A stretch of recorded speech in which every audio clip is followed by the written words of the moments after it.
Hey, what's going on everybody? This is Joko from Hustletown Gamers. Welcome back to another video. Today, we're starting off a series that I feel will give games that have been giving a bad rap a second chance. You ever go online or pick up a gaming magazine to see what the experts say about games that are coming out? I do too. Sometimes I feel that games should be given a chance, regardless of what the critics say. So this is what the series is all about. We're going to take a look at the lowest ranking games of all time and give them a second chance. Was it really that bad? Or was it kind of misunderstood? So, without further ado, welcome to the first installment of Does It Really Suck?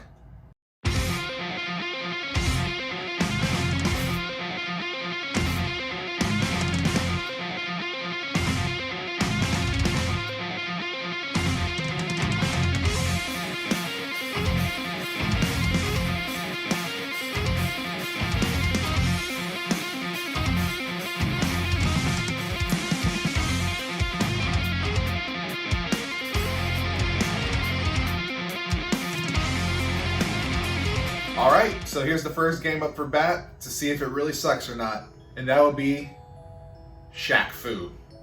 Shaq Fu came out on multiple platforms, but the ones it was mainly known for was for the Super Nintendo and the Genesis back in 1994, and it was later ported to handheld systems like the Game Gear and Game Boy in 1995. Now back in the day, what did the critics have to say about Shaq Fu? Well, let's take a look at some. Game Trailer ranked Shaq Fu number 4 in their top 10 worst games list. Nintendo Power Magazine ranked it 3rd worst. Now this is my favorite review of Shaq Fu. Next Gen Magazine gave it 2 out of 5 stars, and they said, and I quote, "This has everything a good fighting game should have, except good fighting." So I sat down with 3 different ports of this supposed atrocity of a game, and I had to check to myself if it's really that bad. Alright, let's take a look at the Super Nintendo version of Shaq Fu. So as I set up for this gameplay, I turned on the console, and the first thing I'm greeting with is this horrid screech at the beginning of the game.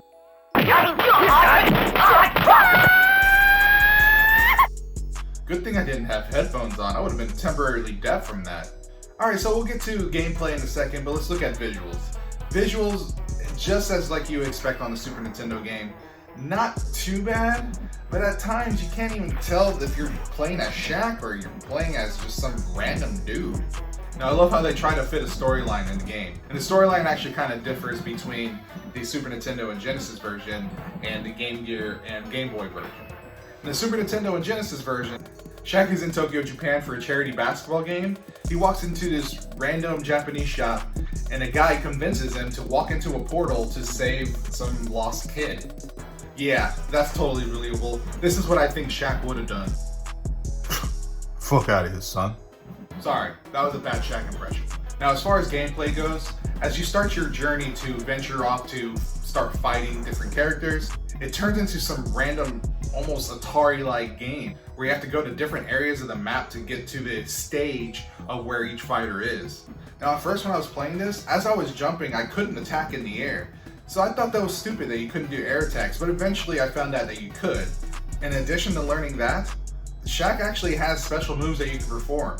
It just doesn't give you any idea of how to do them until you actually lose the game. See down there? Yeah, this is after all my continues are used up. It shows me how to do the Inferno kick. So I'm like, okay, cool, the Inferno kick. I can use that against the characters when I go to the Genesis port. Okay, what we're looking at now is the Sega Genesis port. And I gotta say, nothing's really different. It looks exactly the same. Maybe a little bit better, but that's not really saying much. The only thing that's noticeably different is the quality of the music. Quality of music's actually a tiny bit better, but that's not really saying much either. Maybe let's just say it's not any different.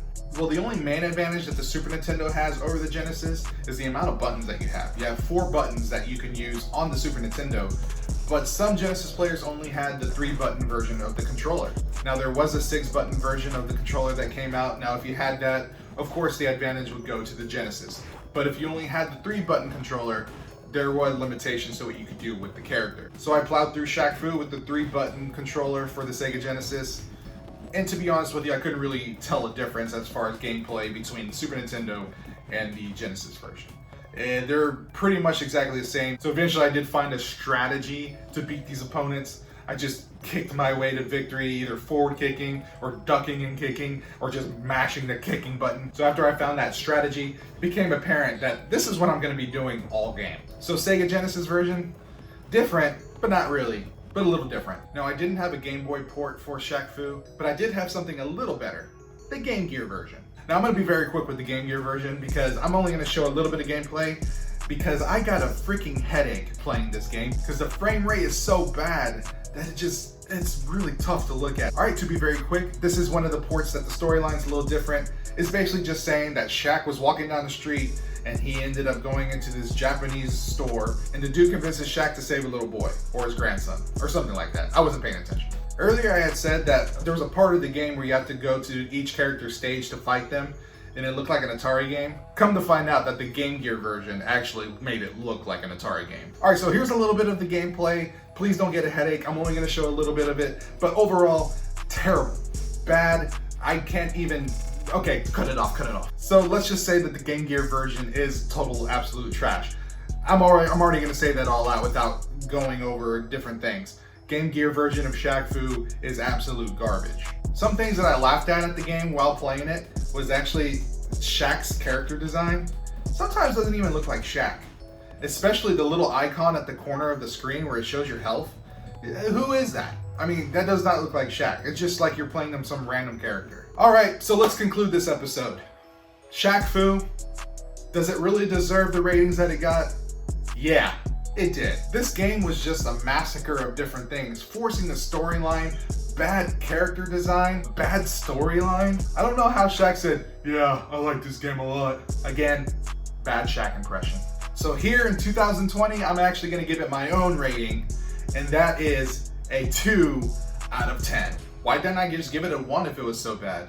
Well, to be fair, it is still a functional game, so it has that going for it. All right, first installment of Does It Really Suck in the books. Now leave me a comment down below and let me know if you played Shaq Fu and you think it's just as bad as I do. This is Joko from Hustletown Gamers. Thank you so much for watching. Peace out.